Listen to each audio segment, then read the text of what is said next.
Sebelumnya waktu ke sana kan ada biaya membersihkan rumah dari lumpur-lumpur, material banjir itu 6 juta satu rumah ini Nah, kan ya. diupahin kan. Kalau kerja sendiri nggak ada uang.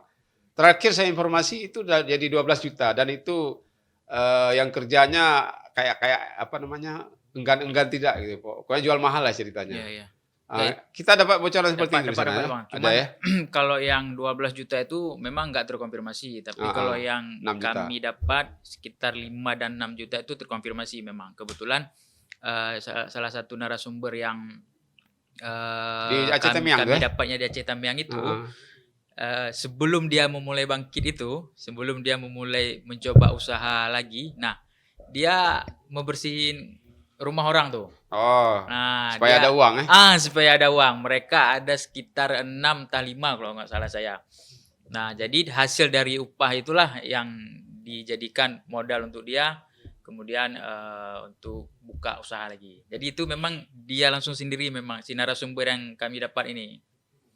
Jadi dia Heeh. ngebersihin rumah orang Da dan harganya itu 5 kalau nggak salah. 5 Jadi juta mereka ada satu 5 rumah. orang 5 orang 5 juta. bagi ya 1 juta per Ya. orang dan itu terkonfirmasi, Bang.